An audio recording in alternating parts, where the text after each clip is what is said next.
they're back. Who are you, the Prince of Darkness? You owe me, Kofi. So wherever you're going, I'm going. Where are we going? They told me you were dead. Oh, I'll never want to feel that way again. What is this, the young and the stupid? Douglas, DeVito and Turner, together again. All right, when we get out of this alive, I'm gonna kill you. The Jewel of the Nile, next Wednesday at 8.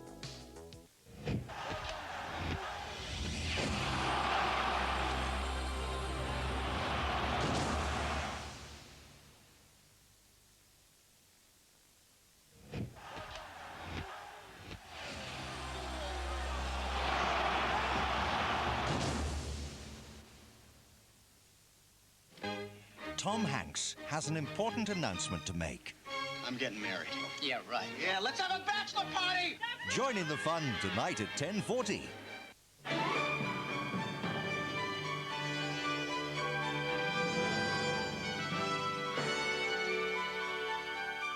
This is Thames Television from London. Now with the time approaching 10 o'clock, we join Alistair Stewart and Nicholas Owen at the studios of ITN for the news.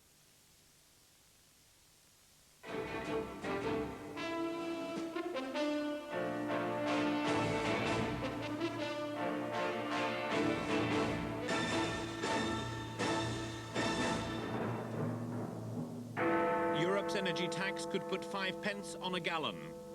RAF man tells Gulf inquest American pilots were impatient. Suicide girl's dad blames the bullies who drove her to it. Little Laura, the fight to fund a life-saving operation. And the people of Jersey tell Britain, hands off our judge. Good evening. The price of petrol... And that's news at 10 from Nicholas and from me. A very good night to you.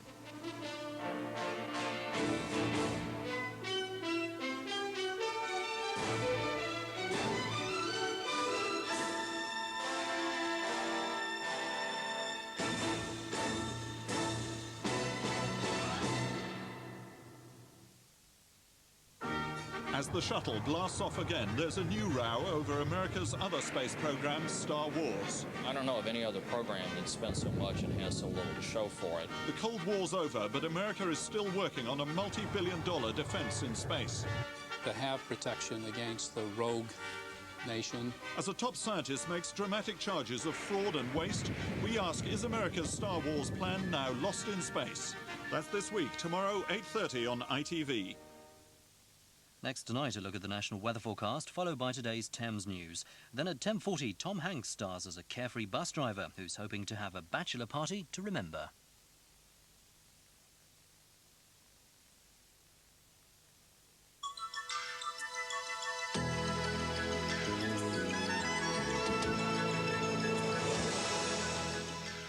Good evening. Well, today was just a warm-up, quite literally. After today's maximum of 22, we can expect 28 in one or two places tomorrow. So it's a hot and sunny story for 99% of us. There's just a chance of one or two thundery showers turning up in western parts of Britain during the second half of the day. But for most of us, it's a dry and sunny story.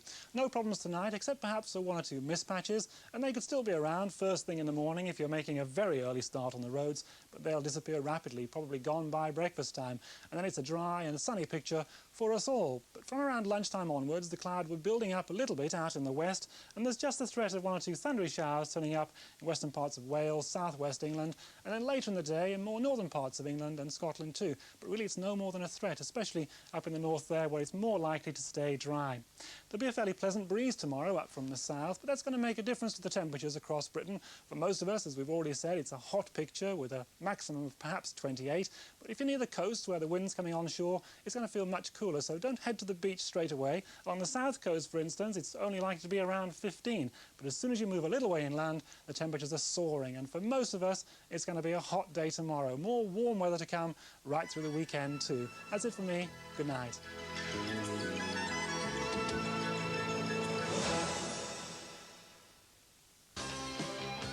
The Thames Monday Night Movie is the true story of a young man's fight for supremacy against all odds. Dad, I'm thinking about turning pro. You kidding or something? Where'd you get that crazy idea? Come on, let go! That boxing was good enough for you. Why isn't it good enough for me? Ray, it's your life. You gotta do what you want to do. Heart of a Champion. The Ray Mancini story, next Monday at 9 on Thames.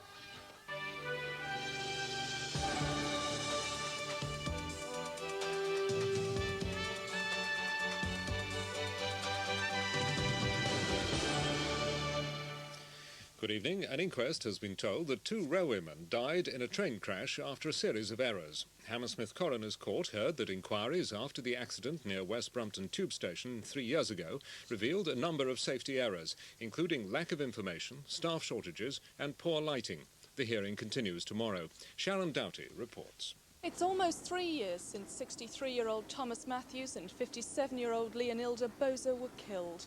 The coroner, Dr. John Burton, told the jury today the inquest into their deaths was delayed because of a police investigation and an internal British Rail inquiry. He said it was thought the publicity might damage their chances of a fair trial, but he said the police had now decided not to take action. The court heard Mr. Matthews was the driver of an engineering train. Mr. Boza was his escort. That train crashed into another stationary engineering locomotive. Both men were killed instantly, and another British rail worker, Peter Elliott, was seriously injured. He told the court he really can't remember the accident. He said, "I do remember lighting a cigarette for myself and Mr. Matthews. The next thing I knew, I woke up in intensive care." Ironically, Mr. Matthews was not supposed to be driving the train that crashed. He was called in after another driver was found not to be qualified to drive it. After a request from Mr. Matthews' family, it was made quite clear in court today that he was in no way to blame for the accident. A 6-year-old boy needed skin grafts after he was set on fire by 2 youths at a Berkshire playground. Craig Hasler was badly burned when his T-shirt caught light after matches were dropped on him at Bracknell's Bullbrook housing estate. His family say his life was probably saved by his 6-year-old friend Robert Jones, who helped beat out the flames. Police have taken away virtually the entire contents of 2 London jewellers' shops in a search for stolen goods. Officers raided a jeweller's in Hatton Garden and another in North London. Rings, bracelets, even paintings have been confiscated. Some items have been stolen, but not all. In another phase of Operation Bumblebee, Scotland Yard's long-running anti-burglary initiative, police took items from some of 150 lock-up sheds and garages they searched on a South London housing estate. The reopening of Hampton Court Palace in July could be delayed after thieves made off with unique silks destined for the palace's walls. £30,000 worth of silk curtains and wall hangings were taken from the manufacturers at Castle Hedingham in Essex. The 300-yard length of silk damask, mohair and jute, hand-woven in 18th century style, was destined for Hampton Court's restored King's apartments. A survey on child abuse has revealed a horrifying cycle of ill treatment across the home counties. The NSPCC report shows that children rescued from abuse and placed into care find themselves victims again in the institutions designed to protect them. This latest report from the NSPCC paints a bleak picture of life in institutions for those children who thought they'd been saved from abuse in their family homes. It shows that they face the added trauma of being abused in the very place they should feel safe. Of the victims they interviewed, 52% were abused in children's homes, 42% in residential or daycare schools, and more than half of those carrying out the abuse were peers, children or young people themselves, while 43% of the abusers were staff. Where there are people in the wrong jobs, people who are weak or wicked, who shouldn't be there, then they've got to be found, and the right standards of selection and recruitment have got to be maintained.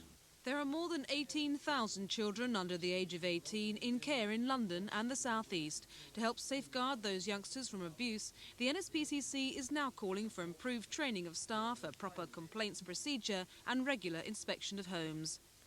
Andrew Lloyd Webber's West End musical Aspects of Love is to close next month. It's thought to be losing money because of falling ticket sales. The final performance of the show, which has been running for 3 years, will be on June the 20th. Mr. Lloyd Webber's former wife, Sarah Brightman, will star in the leading role for the final 4 weeks. Now football. Barnet have tonight failed to reach the final of the 4th Division playoffs. They travel to Blackpool, holding a 1-0 lead from the first leg. But Paul Groves gave the home side the lead after 41 minutes. 16 minutes later, Blackpool took what proved to be a decisive 2-0 aggregate lead with a penalty, Andy Garner scoring from the spot. Blackpool faced Scunthorpe in the 4th Division playoff final at Wembley on Saturday. The results of the other games mean the Division 2 playoff final will be between Blackburn, even though they lost tonight, and Leicester. And Stockport's draw at Stoke secured them one of the Division 3 playoff final places. And that's all. The weather forecast is next, and Thames News will be back tomorrow morning at 5 to 10. Good night.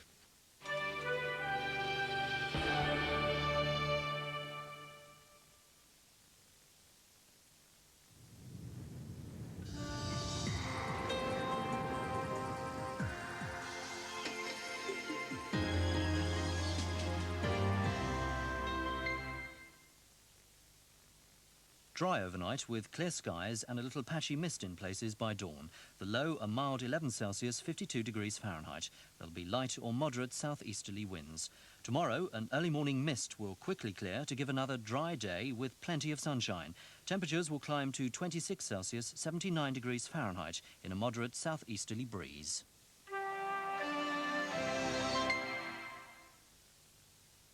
For the latest news on clubs in London, ring the Thames football line on 0891 800 891. That's 0891 800 891. Next tonight on Thames Comedy as Tom Hanks stars in the film Bachelor Party.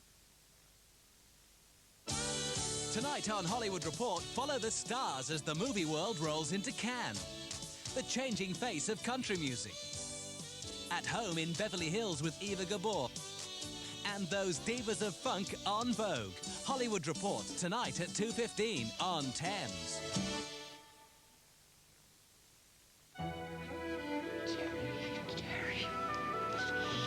Passion and emotion collide next Tuesday at 8:30 in part 2 of Anglo-Saxon Attitudes.